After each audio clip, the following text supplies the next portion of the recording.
Hi guys, எல்லாரும் எப்படி இருக்கீங்க? இன்னைக்கு நம்ம பார்க்க போற சீன் பயங்கர எமோஷனலான ஒரு பேக் ஸ்டோரியில இருந்து ஆரம்பிக்குது. நம்ம ஹீரோ கோல்டன் ஆண்ட் அவனோட லட்சக்கணக்கான தோழர்கள் மனுஷங்களால கொடூரமா கொல்லப்பட்டதை நினைச்சு ரொம்பவும் ஃபீல் பண்ணிட்டு இருக்கான். அப்போ அவனால எதுவும் பண்ண முடியலையேன்னு நொந்துக்கிறான். ஆனா இந்த தடவை அப்படி நடக்க அவன் விடமாட்டான் பாருங்க. தன்னோட ஃபேமிலிய கடைசி மூச்சு வரைக்கும் காப்பாத்த அவன் போராட போறான். ஆனா இப்போ கோல்டன் ஆண்ட் இருக்கிற நிலைமை ரொம்ப மோசமா இருக்கு. அவனோட பாடி ஒரு மாதிரி ஒத்துழைக்க மாட்டேங்குது. இந்த கண்டிஷன்ல அவன் டிராகுலாவோட சண்டை போட்டா கோல்டன் ஆண்ட் செத்து போறது கன்ஃபார்ம். இதுதான் நம்ம வின் மேண்டிஸ் அவனுக்கு புரிய வைக்க ட்ரை பண்ணிட்டு இருக்கு. ஏன்னா கோல்டன் ஆண்ட் அந்த பேட்டில் ஃபீல்ட விட்டு ஓடவே மாட்டேங்கிறான். சாகுற வரைக்கும் தன்னோட ஃபேமிலிக்காக அவன் சண்டை போடணும்னு வெறியா இருக்கான். அவனோட அந்த வைராக்கியத்தையும் தைரியத்தையும் பாத்தீங்களா? வின் மேண்டிஸே தோத்து போயிடுச்சு. கோல்டன் ஆண்ட்டுக்கு ஹெல்ப் பண்ணவும் அவனை இன்னும் ஸ்ட்ராங்கரா மாத்தவும் அது ஒரு ஐடியா பண்ணுது. ஆக்சுவலி மேண்டிஸ்ல கார்னிவோரஸ் இன்செக்ட்ஸ் கைஸ். அதுங்க மேட்டிங் டைம்ல தன்னோட பார்ட்னரையே சாப்பிட்டுடும். அதே மாதிரி ஒரு ப்ராசஸ்ல தான் நம்ம வின் மேண்டிஸும் பிறந்திருக்கு. அது எப்படின்னா, அதோட அம்மா ஸ்ட்ராங்கர் ஆகிறதுக்காக தன்னோட ஹஸ்பண்டையே மேட்டிங் அப்போ சாப்பிட்டுடுச்சான். இப்போ வின் மேண்டிஸ் சீக்கிரமே செத்து போயிடும்னு தெரிஞ்சு போச்சு. அதனால சாகறதுக்குள்ள நம்ம கோல்டன் ஆண்ட ஸ்ட்ராங் ஆக்கணும்னு நினைக்குது. அவனை தன்னோட உணவாக்கி அவன் உடம்புக்குள்ள கலந்து பரிணாம வளர்ச்சியடைய செய்ய நினைக்கின்றது. டிராகுலாவை அவன் வெல்ல வேண்டும் என்பது அதன் ஆசை. வின் மேண்டிஸ் வேற கோல்டன் ஆண்ட தன்னை சாப்பிட சொல்லி என்கரேஜ் பண்ணிட்டு இருக்கு. ஆனா நம்ம கோல்டன் ஆண்ட் இருக்கான அவன் வின் மேண்டிஸ சாப்பிடவே மாட்டேங்கிறான். ஏற்கனவே ஒரு ஃப்ரெண்டை இழந்துட்டான். மறுபடியும் இன்னொரு ஃப்ரெண்ட அவன் இழக்க விரும்பலையாம். ஆனா வின் மேண்டிஸ் விடாம அவனுக்கு புரிய வச்சுட்டே இருக்கு. நீ என்ன சாப்பிடலன்னா டிராகுலா கிட்ட நீ ஜெயிக்க முடியாது. நீ யாரெல்லாம் உன் ஃபேமிலின்னு நினைக்கிறியோ அவங்க எல்லாரையும் நீ காப்பாத்த முடியாதுன்னு சொல்லுது. ஒரு பக்கம் லாங் ஃபாங்கும் மத்த கியூஹேஸ்களும் கோல்டன் ஆண்டையும் கேங்கினையும் காப்பாத்த பயங்கரமா ட்ரை பண்ணிட்டு இருக்காங்க. இன்னொரு பக்கம் இந்த சிச்சுவேஷனோட சீரியஸ்னஸ புரிஞ்சுக்கிட்டு மனசில் விருப்பம் இல்லாட்டியும் கோல்டன் ஆண்ட் வின் மேண்டிஸை சாப்பிட்டுடுறான். அதோட எனர்ஜிய அப்படியே தன்னுக்குள்ள இழுத்துக்கிறான். பாருங்க, கண்ணை மூடி திறக்கிறதுக்குள்ள ஒரு எவால்வ்டு பயங்கர பவர்ஃபுல்லான ரெட் ஆண்டா மாறிடுறான் நம்ம ஹீரோ. அந்த ரெட் ஆண்ட் லெவல் 9ல இருக்கான். கோல்டன் ஆண்ட விட டோட்டலா டிஃப்ரெண்டா இருக்கான். ஒரு மாதிரி டேஞ்சரான ஆரா அவன்கிட்ட இருந்து வருது. அது டிராகுலாவுக்கு அவ்ளோ டேஞ்சரஸா தெரியலையாம். ஆனா சீக்கிரமே டிராகுலா தப்பா நினைக்க போறான். ஏன்னா பயங்கரமான எனர்ஜியை ரிலீஸ் பண்ணிட்டு ரெட் ஆண்ட் மியூல் ராட்ட டிராகுலா கிட்ட இருந்து காப்பாத்திடுறான். அது மட்டும் இல்ல, டிராகுலாவுக்கு டஃப் ஃபைட் கொடுக்க ஆரம்பிச்சுட்டான். டிராகுலா உடனே தன்னோட க்ளோக் இம்பாக்ட ஆக்டிவேட் பண்ணி ஒரு சுழல் மாதிரி இருக்கிற தன்னோட க்ளோக்க லாங் ஃபாங்க நோக்கி அட்டாக் பண்ண விடுறான். ஆனா அந்த அட்டாக் மிஸ் ஆகிடுது. ஏன்னா நம்ம ரெட் ஆண்ட் இருக்கானே, அவனோட மின்னல் வேகத்துல எல்லாரையும் ஒரே நொடியில காப்பாத்திடுறான். லாங் ஃபாங்கையும் மத்த கிரியேச்சர்ஸையும் ஒரு சேஃபான இடத்துல கொண்டு போய் வச்சிடுறான். டிராகுலா அப்ப சொல்றான், நான் ஒரு தடவை உன் பவர்ஸ குறைச்சு மதிப்பிட்டேன். ஆனா இனி அப்படி நடக்காது. அந்த தப்ப நான் எப்பவும் பண்ண மாட்டேன். உன்னை உயிரோட நரகத்தை காட்டுறேன்னு மிரட்டுறான். டிராகுலா பேசி முடிக்கிறதுக்குள்ளேயே ரெட் ஆண்ட் அவனை ஒரு பயங்கரமான பஞ்ச் பண்றான். அதுல டிராகுலா பயங்கர வேகத்தோட தரையில போய் விழுந்துடுறான். ரெட் ஆண்ட் சொல்றான், நான் உன்னை முடிவில்லாம சித்திரவதை பண்ணுவேன்னு. இப்படி சொல்லிட்டு ரெட் ஆண்ட் டிராகுலாவை நோக்கி போகும்போது டிராகுலா அவனோட உண்மையான வாம்பயர் ஃபார்முக்கு மாறிடுறான். அப்படியே நம்ம ரெட் ஆண்ட நோக்கி பாயறான். டிராகுலா பயங்கர கன்ஃபியூஸ் ஆகிடுச்சு. ஏன்னா அவன் ஒரு டிரான்சென்ட் லெவல் சூப்பர் ஹியூமன். ஆனா இப்பதான் எவால்வ் ஆன ஒரு சின்ன எறும்புகிட்ட அவன் தோத்துட்டு இருக்கான். ஆனா இது அவன் ரொம்ப நேரம் விட முடியாதுன்னு நினைக்கிறான்.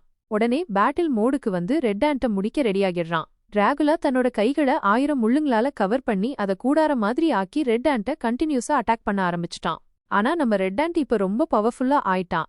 ஏன்னா அவனுக்குள்ள அவனோட பவர் மட்டும் இல்ல, வின் மேண்டிஸோட பவரும் கம்பைன் ஆகியிருக்கு.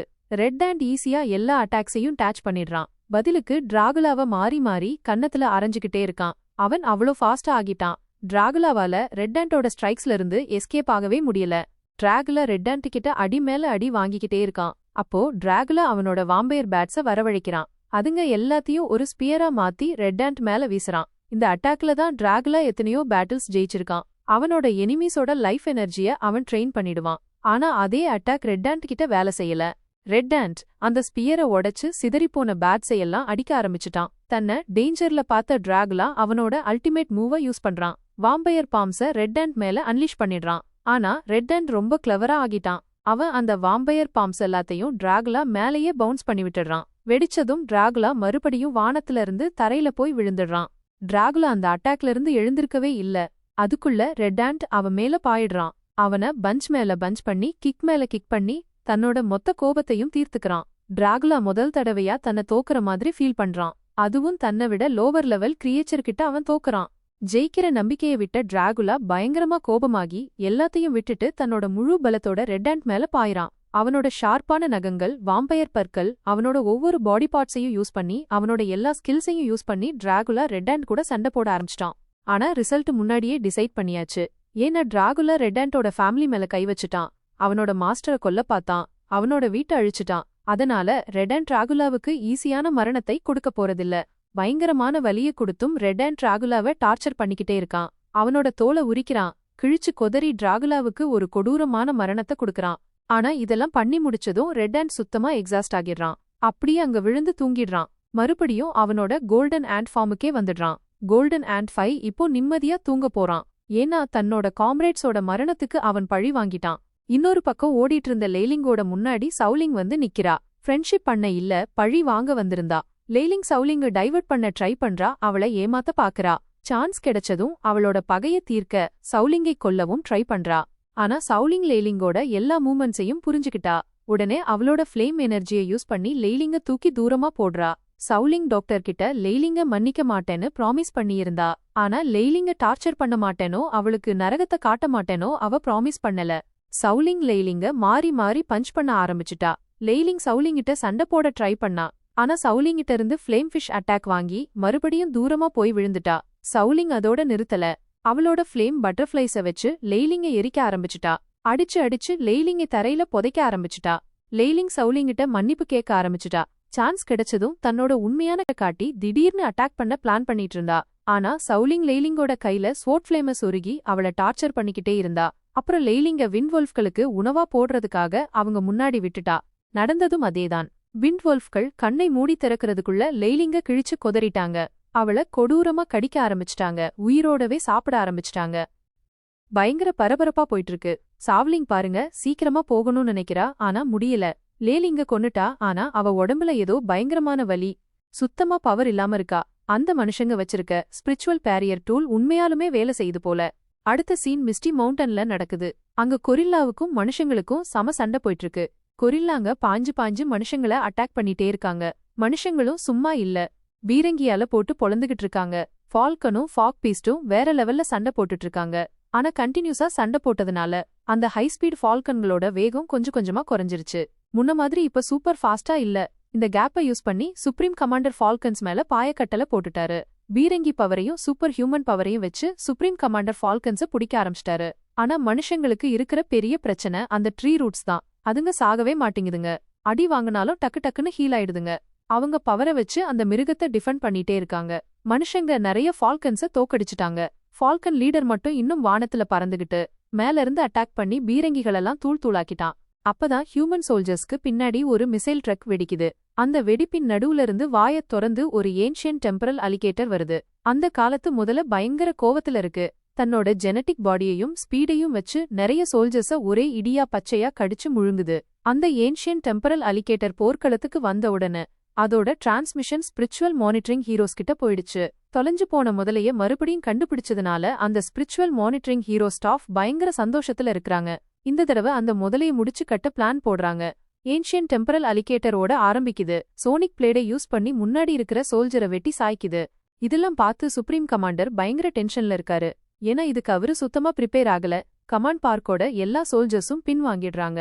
ஏர்போர்ஸ அந்த அலிகேட்டரை ஹேண்டில் பண்ண விட்டுடுறாங்க. ஆனா மனுஷங்களும் அவங்களோட சுப்ரீம் கமாண்டரும் ஒரு பெரிய தப்பு பண்ணிட்டாங்க. அந்த அலிகேட்டரோட இன்டெலிஜென்ஸ ரொம்ப குறைச்சு மதிப்பிட்டுட்டாங்க. போன தடவை மனுஷங்க ஜெயிச்சதுக்கு காரணம் அந்த அலிகேட்டர் தனியா இருந்தது. அதுக்கு ஹெல்ப் பண்ண யாரும் பக்கத்துல இல்ல. ஆனா இந்த தடவை மனுஷங்க மறந்துட்டாங்க. அவங்க இருக்கிறது அலிகேட்டர் ஏரியாவுல. அவங்க ஏரியாவுல அலிகேட்டர் இல்ல. இந்த தடவை அவங்களால ஈஸியா அதை ப்ரீஸ் பண்ண முடியாது. ஹெலிகாப்டரும் ஃபைட்டர் ஜெட்டும் அந்த அலிகேட்டர் மேல மிசைல் மழை பொழிய ஆரம்பிச்சதும் அது மேல ப்ரீசிங் மிசைல லான்ச் பண்ண ட்ரை பண்ணதும் அந்த ஏன்ஷியன் டெம்பரல் அலிகேட்டர் ஜீவ கூப்பிடுது. கண்ணு மூடி திறக்கிறதுக்குள்ள கேம் சேஞ்ச் ஆயிடுச்சு. அந்த வெடிப்புகளுக்கு நடுவுல அந்த ஏன்ஷியன் டெம்பரல் அலிகேட்டர் சுப்ரீம் கமாண்டரை பாத்துடுச்சு. பயங்கர ஸ்பீடா அவனை நோக்கி வந்துச்சு. இதுக்கெல்லாம் காரணம் நீதானா? உன்னை கொன்னுட்டா இந்த சண்டை இத்தோட முடிஞ்சிடும்னு சொல்லிட்டு அந்த ஏன்ஷியன் டெம்பரல் அலிகேட்டர் வாயத் திறந்து சுப்ரீம் கமாண்டரை கடிக்க ட்ரை பண்ணுச்சு. ஆனா அப்போ அங்க பயங்கர வெடிப்புகள். மத்த ஏர் யூனிட்ஸும் டேங்க்ஸும் சுப்ரீம் கமாண்டரை காப்பாத்த வந்துடுச்சுங்க. சீன் சேஞ்ச் ஆகுது சனா ஃபெடரேஷனுக்கு. அங்க ஒரு மெசைல ரெடி பண்ணி வச்சிருக்காங்க. அதுதான் ஹியூமனிட்டியோட லாஸ்ட் ரிசார்ட். ஜெனரல் லீ மிஸ்டி மவுண்டன்ல தோத்துட்டாருன்னா அந்த மெசைல வச்சு மிஸ்டி மவுண்டனையே எலிமினேட் பண்ணிடலான்னு ரெடியா வச்சிருக்காங்க. இன்னொரு பக்கம் மிஸ்டி மவுண்டனோட சென்டர்ல ஜீவுக்கும் ஜெனரல் லீக்கும் பயங்கர சண்டை போயிட்டு இருக்கு. ரெண்டு பேரும் யாருமே தோக்குற மாதிரி இல்ல. நீ என்ன ஜெயிக்க முடியாது மனுஷான்னு ஜீவ் ஜெனரல் லீய மிரட்டிக்கிட்டே இருக்கு. அதுக்கு ஜெனரல் லீ, நான் தோத்துருவேன்னு நினைச்சியா? நான் உனக்கு அப்படிப்பட்ட ஆளா தெரியறேனா? ஏய் பீஸ்ட், இப்பதான் சண்டையே ஆரம்பிச்சிருக்குன்னு சொல்லிட்டு பின்வாங்கவே மாட்டேங்கிறாரு. ஜெனரல் லீ பேசுறத கேட்டு ஜீவ் ஃபுல் பவர்ல வந்து தன்னோட ஒரிஜினல் பவரை காட்டலான்னு யோசிக்குது. ஜீவ் ஃபுல் பேட்டில் மோடுக்கு வந்ததும் பூமி அதிருது. ஸ்டோன் ஃபில்லர்ஸ் வளர ஆரம்பிக்குது. ஜெனரல் ஃபிலி ஒரு ஸ்பிரிச்சுவல் இல்ல எக்ஸ்பிரிமெண்டல் பில் எடுத்துட்டு வந்திருக்காரு. அத வச்சு வில்லோட்ரிய சமாளிக்கலாம். நார்மலா ஜெனரல் ஃபிலி அந்த பில்ல சாப்பிட மாட்டாரு. ஆனா அவரு அந்த வில்லோட்ரிய நிறுத்தலனா, அத முடிச்சு கட்டலனா ஹியூமானிட்டி அழிஞ்சு போயிடும். இந்த ரிஸ்க ஜெனரல் ஃபிலி எடுக்க முடியாது. ஜெனரல் ஃபிலி அந்த பில்ல சாப்பிட்டதும் அவரு சுத்தமா மாறிட்டாரு. அவரோட கண்ணு லேசர் மாதிரி ஆயிடுச்சு. அவரோட பாடி டார்க் ஆயிடுச்சு. ஜெனரல் ஃபிலி கண்ண மூடி திறக்கிறதுக்குள்ள 3rd டிரான்செண்டன்ட் லெவலுக்கு போயிட்டாரு. ஜீவோட ஸ்பிரிச்சுவல் வேல்யூ 4,90,000 இருந்தது. ஆனா ஜெனரல் ஃபிலியோட ஸ்பிரிச்சுவல் வேல்யூ 6,80,000 ஏறிடுச்சு. இப்போ ரெண்டு பேருக்கும் ஒரிஜினல் பேட்டில் ஆரம்பிச்சிருச்சு. ஜீவ் எர்த் ஸ்பைக்க ஆக்டிவேட் பண்ணி பல மீட்டர் தூரத்துக்கு பூமிய முள்ளா மாத்திடுச்சு. ஜெனரல் ஃபிலி அவரோட லைட் ஸ்பியரை வச்சு அந்த எர்த் ஸ்பைக்க அட்டாக் பண்றாரு. உடனே ஜீவ் தன்னோட பிரான்சஸ் வச்சு அதை பிளாக் பண்ணிட்டு எர்த் எலமெண்ட்டை யூஸ் பண்ணி ஜெனரல் ஃபிலிய பஞ்ச் பண்ணி தூக்கி எரிஞ்சிடுச்சு. ஆனாலும் ஜெனரல் லீ தோக்கல. தன்னோட கீ எனர்ஜியை யூஸ் பண்ணி ஜெனரல் ஃபிலி 10,000 எனர்ஜி ஸ்வாட்ஸ் எடுக்கறாரு. எல்லா ஸ்வாட்ஸையும் ஜீவ் மேல ஏவி விடுறாரு. ஜெனரல் லீ பண்ண அட்டாக்கெல்லாம் வேஸ்ட் ஆயிடுச்சு. ஏன்னா ஜீவ் தன்னோட ரூட்ஸ்ல இருந்து வோல்டர்ஸ உடைச்சு அத வச்சு ஒரு கதையை உருவாக்கி ஜெனரல் ஃபிலியோட ஸ்வாட்ஸ தடுத்துடுச்சு. ஜீவ் அதோட நிறுத்தல. அதே ஸ்டோன் கதையை வச்சு ஜீவ் ஜெனரல் லீய அடிச்சு அடிச்சு தரையில போட்டு மிதிக்குது. ஜெனரல் லீ எவ்ளோ தடவை ஜீவோட ரூட்ஸ கட் பண்ணாலும் ஜீவ் அவ்ளோ தடவை இன்ஸ்டன்டா தன்னோட ரூட்ஸ ரீஜெனரேட் பண்ணிக்குது. சில நேரம் பிரான்சஸ் வச்சு, சில நேரம் லீஃப் பிளேட்ஸ் வச்சு ஜீவ் ஜெனரல் லீய ரத்த வாந்தி எடுக்க வச்சிடுச்சு. சண்டை போட்டுட்டே ஜெனரல் லீ வில்லோ ட்ரீயோட பவரை புரிஞ்சுக்கிட்டாரு. டைரக்ட் அட்டாக் பண்ணா ஜெனரல் லீயால ஜீவையும் 2 வில்லோ ட்ரீயையும் ஜெயிக்க முடியாது. ஆனா ஜீவோட ஒரு வீக்னஸ் ஜெனரல் லீக்கு தெரிஞ்சிடுச்சு. எல்லா மான்ஸ்டரையும் மாதிரி ஜீவுக்கும் ஒரு ஸ்பிரிச்சுவல் கோர் இருந்துச்சு. அதுதான் ஜீவோட பெரிய வீக்னஸ். ஜெனரல் லீ தன்னோட எல்லாத்தையும் போட்டு ஜீவ நோக்கி ஓடுறாரு. தன்னோட லைட் ஸ்பியரை வச்சு ஜெனரல் லீ ஜீவோட கோர, அதாவது அதோட ஃபேஸ கிராக் பண்ணிடுறாரு. ஆனா ஏதோ வித்தியாசமா நடக்குது. ஜெனரல் லீ கோர உடைச்சு ஜீவோட கதையை முடிக்கலாம்னு நினைச்சாரு. ஆனா ஜீவோட கோர உடைச்சதும் ஜெனரல் லீ பயங்கர கோவத்தை ஃபீல் பண்ணறாரு. ஒரு மாதிரி பயமா இருக்கு அவருக்கு. ஏதோ ஒரு செயின் போட்ட மிருகத்தை அவுத்து விட்ட மாதிரி இருக்கு. அப்போ ஜீவ் ஒரு ஸ்மைல் கொடுக்குது. ஒரு ஈவில் பயங்கரமான ஸ்மைல ஜீவ் இப்போ கொடுக்குது. இன்னொரு பக்கம் ஃபெடரேஷன் பிரசிடென்ட் ஆபீஸ்ல பேச்சுவார்த்தை போயிட்டு இருக்கு. ஜெனரல் லீயோட ரெஸ்பான்ஸ்க்காக வெயிட் பண்ணிட்டு இருக்காங்க. அங்க பேட்டிலோட ரிசல்ட்ட கேட்டதும் பிரசிடென்ட் பயங்கர டென்ஷன் ஆயிட்டாரு. அதே டைம்ல மிசைல் லான்ச் பண்ண ரெடியா இருக்கு.